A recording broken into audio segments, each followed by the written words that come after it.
Today we're going to be looking at 12b.4, linear, quadratic, and exponential models.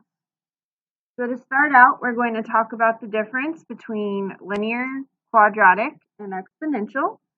We're going to look at both what their equations look like and what the graphs look like.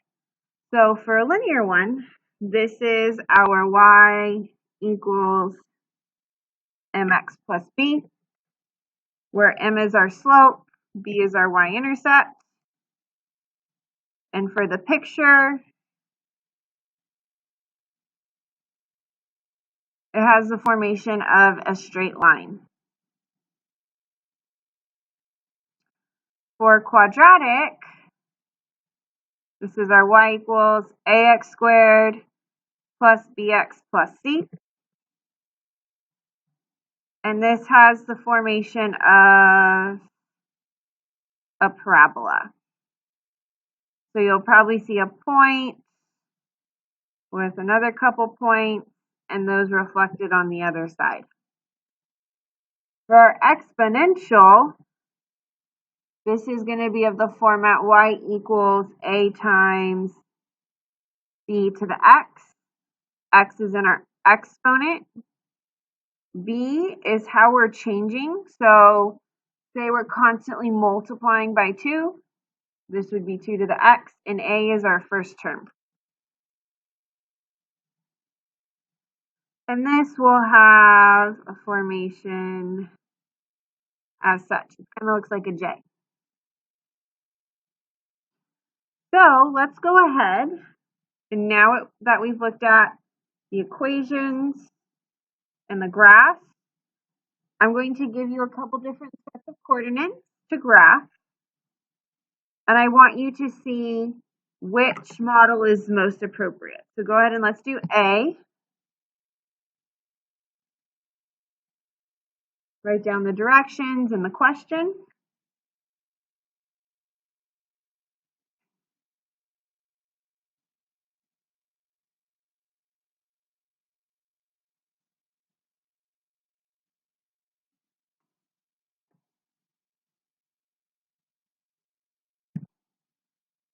Make sure you're graphing the points. I'm going to make an XY axis. Just kind of perusing my points. I see 2 is my biggest X, 3 is my biggest Y, -1 is my biggest X, -0.5 is my biggest or smallest. Sorry. -1 is my smallest X, -0.5 is my smallest Y. We have a point at 0, 0, 1, 1, -1, -0.5, and 2, 3. So now we get to look at how our points are forming, curving. Does it look like a line, a parabola, or the exponential? Well, I kind of see that formation happening, so it looks like the exponential. Here's B.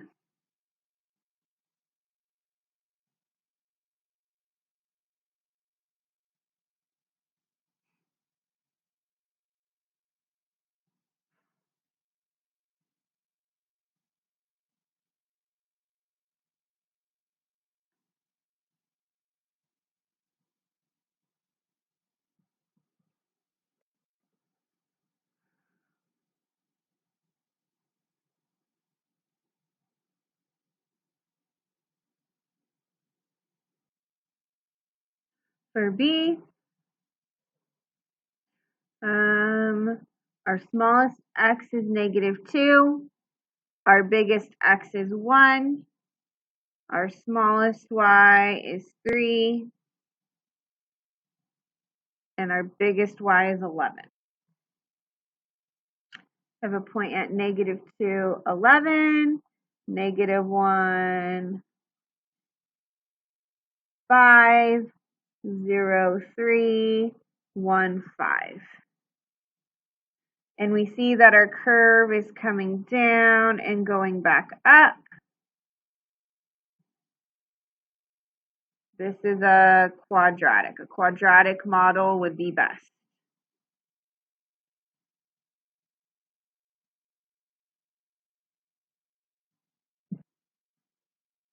The next thing we're going to look at is if we're given a table, how to tell if it's linear, exponential, or quadratic. So we just looked how to look at a graph, and now we're going to look at a table. So when we're linear, so looking at tables, when we're linear, we look at what we call the common difference. So here's an example of a table. We look at the y values, and I notice from here to here, I'm adding 3. From 2 to 5, I'm adding 3. 5 to 8, I'm adding 3. I have a common difference of 3. When I'm looking at the exponential, I'm looking for a common ratio. So here's our example of the table. Go ahead and write that down.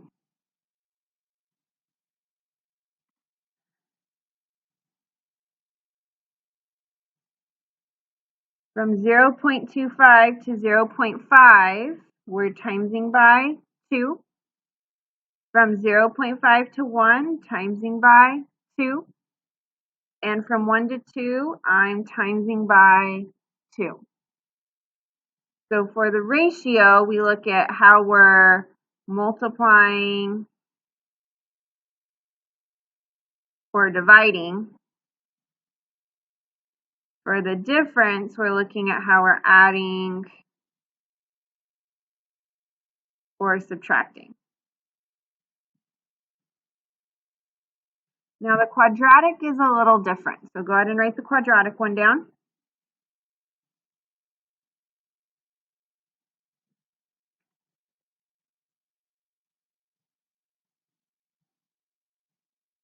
For the quadratic, we look at the constant second difference. So in order to look at a second difference, we first need to look at the first difference. Between 1 and negative 1 is minus 2.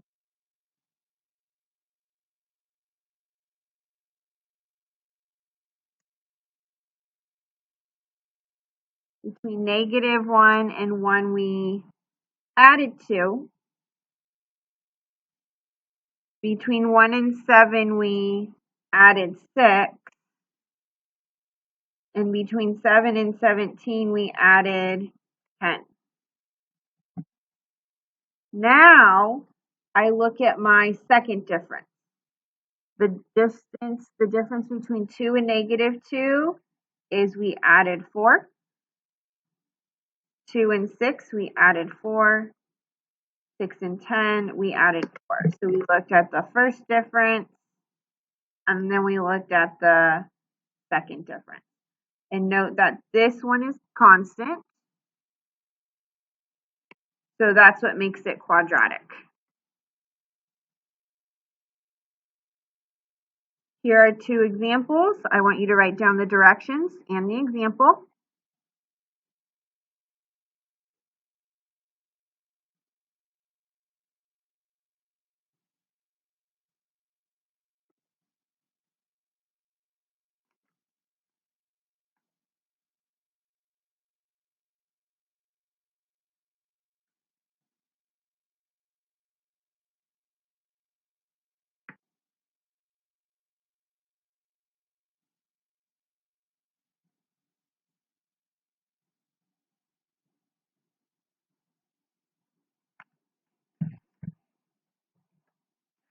Go ahead and try and see an A and B, whether it's linear, exponential, or a quadratic model.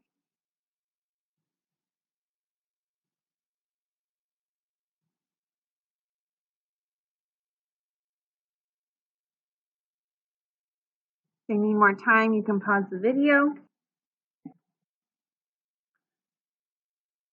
So I start these by checking maybe, is it linear? I can always check if it's linear first. And I see So my first question is it linear? And to check linear, we look at the common difference. So from 0 to 1.5, we add 1.5. From 1.5 to 6, we add 4.5.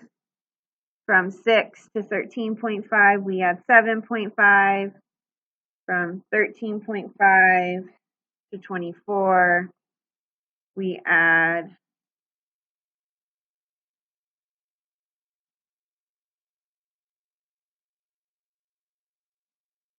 10.5. So this is not constant, so it's not linear. Then I look at my second difference and I ask myself, is it quadratic? So between 1.5 and 4.5, we added 3. 4.5 and 7.5 added 3. 7.5, 10.5 added 3. We do have a common second difference. So our answer is that a quadratic model would be the best fit.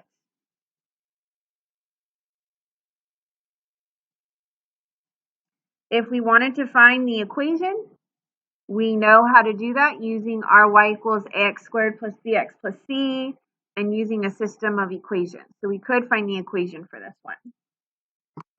So for b, we're going to go through the same process. Our first question, is it linear? We have plus 0.2, plus 0.24, plus 0.288. So no, it's not going to be linear. I don't have to check the last one. For quadratic, let's check the second difference, plus 0.04, plus 0.044. So that's not quadratic. And for exponential, we're going to check multiples. So to check this, because of our example, we had times 2 times 2 times 2. So here, I do 1.2 divided by 1. So that's times 1.2. 1.44 divided by 1.2. Go ahead and do that in your calculator. You'll get times 1.2. 1.728 divided by 1.2. 1.728 divided by 1.44. You'll get times 1.2. And 2.0736 divided by the previous one, 1.728. Again, you get times 1.2. So our answer here is exponential. That is exponential. If I were to want to write the model itself, so when I'm asked to write a model, that means I'm writing the equation for the exponential. Just to recap, because remember we did this in Math 1 or Advanced Math 8. Timesing by 1.2, the format is y equals a times b to the x. We're constantly timesing by 1.2, so 1.2 is our b. And a is our zero term. So what happens at x equals 0? So a is going to be 1. It's our term when x equals 0.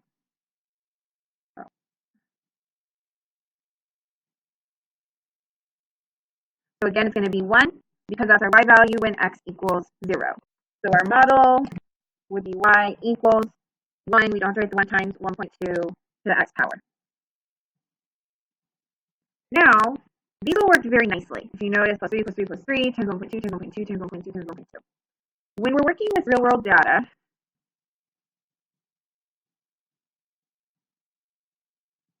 it seldom looks exact. So you have to kind of look at the patterns and then make your best judgment. So go ahead and write this, pause the video so that you can write this down. I want you to write down this little piece just as a reminder, and then go ahead and write down the scenario.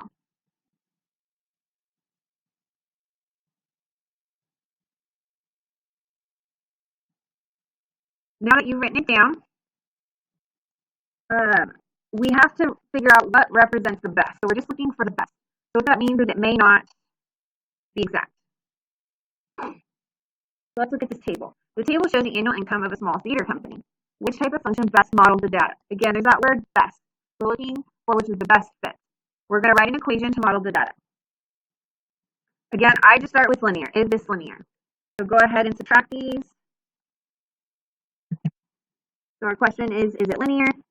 I get plus 476, plus 45. And I know this isn't quite exact, but we're looking for the best. So this could be the best. So we do have to do them all. Plus 480, plus 4e. So we notice that these are all pretty close together, and this is a little far off, so it could be linear. But we can't make that decision yet until we check all of our other options. So let's go ahead and check quadratic.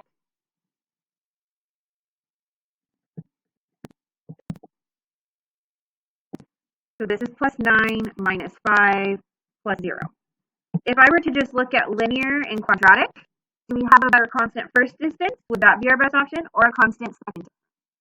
I would pick linear because our constant first difference, we're always adding, and the numbers are pretty close together. Here we are adding, subtracting, and then staying the same. So I'm going to make the call that we're not quadratic. Our last one to check is it exponential? So remember to check this. I'm going to do 18,730 divided by 18,254. And I get times 1.026. I'm going to do 3 decimals. We don't want to round necessarily because too much, so I'm going to do 3 decimals because we're looking for the best fit, so we want all of our information. Here I'm doing 19,215 divided by 18,730. And I get times 1.026 again. Ooh, that looks pretty good. 19,695 divided by 19,215. I get times 1.025. Not quite exact, but it's close. And then we have 2175 divided by 19,695 times 1.024. From here, I'm looking and I'm noticing that my exponentials are very close together. They're within 0.001 of each other. My linear is also close. These are 9 apart, 5 apart, and these stay the same. So now we have to make a judgment call. I would choose, since these are 0.001 from each other, I'm going to choose exponential because those are the closest to each other. So since we're doing exponential, now we have to write an equation to model the data. We have y equals a times b to the x. Remember, our a is the value when x equals 0. So x equals 0, we have 18,254, and b is our ratio. I'm going to choose the middle number because we have a 1.024 and a 1.026.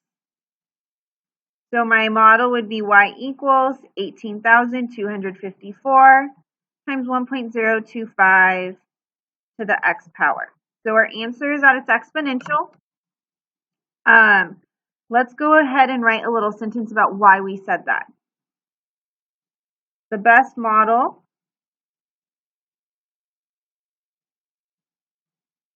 would be exponential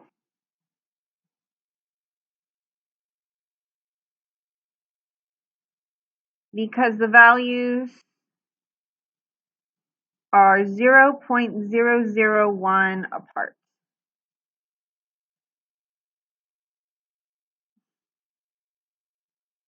And it's important when you're choosing something that's the best that you give an explanation of why you think that.